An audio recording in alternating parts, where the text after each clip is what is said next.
হ্যানাই হলো ভিয়েতনামের রাজধানী।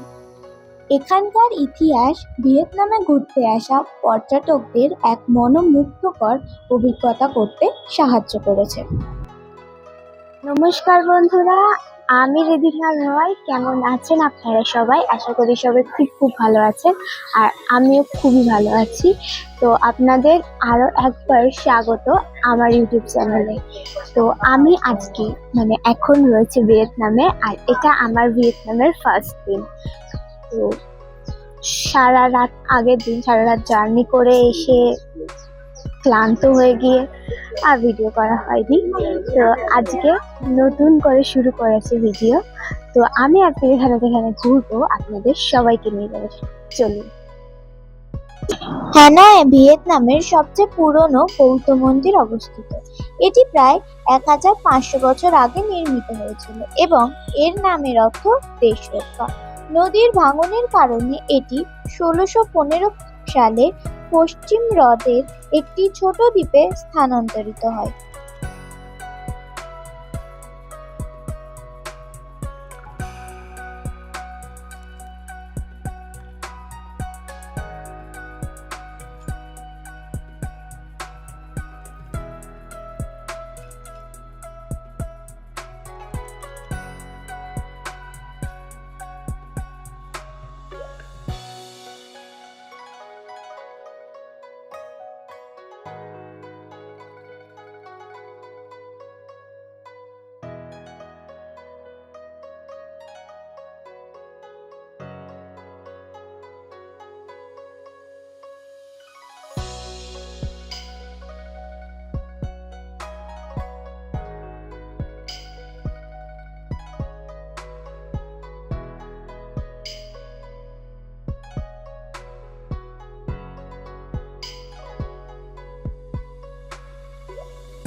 এটি সেই গাছ দুটির মধ্যে একটি গাছ যেটি ভারতের ফার্স্ট প্রেসিডেন্ট যখন ভিয়েতনামে প্রথম আসেন তখন উপহার হিসাবে নিয়ে এসেছিলেন।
প্যাগাডো কমপ্লেক্সের মধ্যে রয়েছে একাধিক স্তর যা আচ্ছাদিত করিডোর দ্বারা সংযুক্ত, এবং মূল্যবান প্রাচীন মূর্তি ও প্রত্নতত্ত্ব রয়েছে এখানে।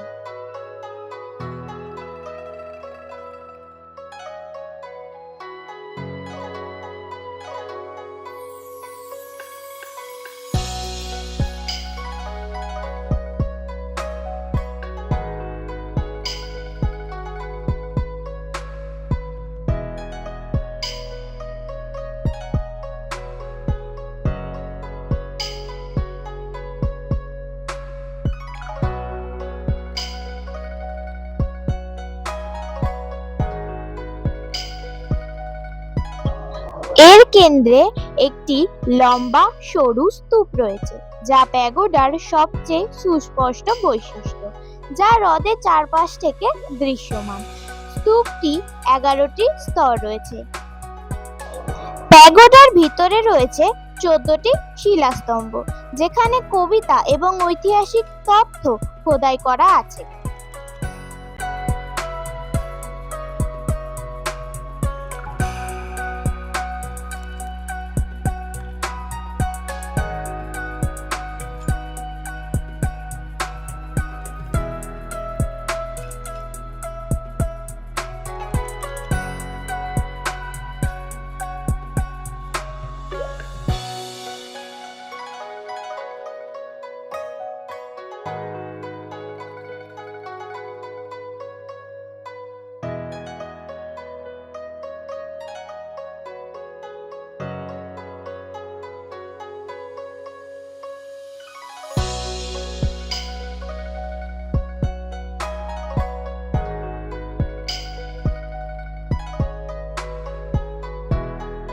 হো চি মিন ভিয়েতনামকে স্বাধীন করার জন্য দীর্ঘ এবং চূড়ান্তভাবে সফল অভিযান পরিচালনা করেন।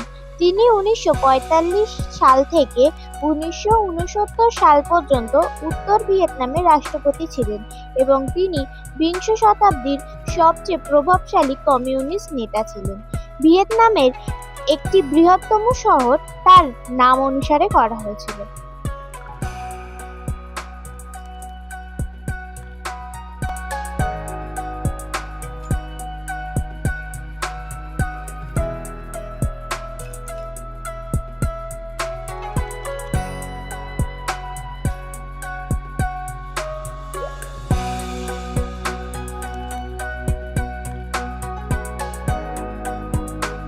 এই যে বিল্ডিংটি দেখছেন, এটি শুধুমাত্র একটি পিলারকে কেন্দ্র করে গড়ে উঠেছে।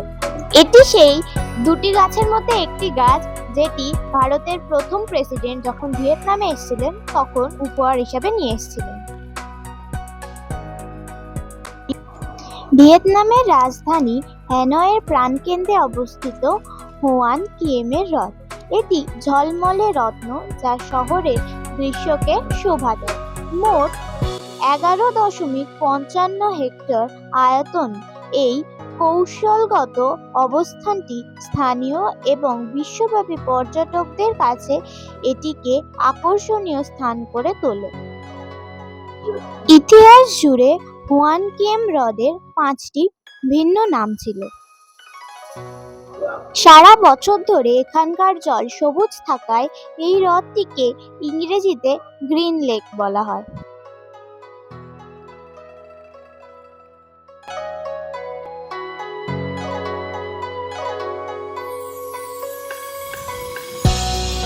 ক্রিন রাজাদের রাজত্বকালে এই লেকের নামকরণ করা হয় ডা ভং লেক।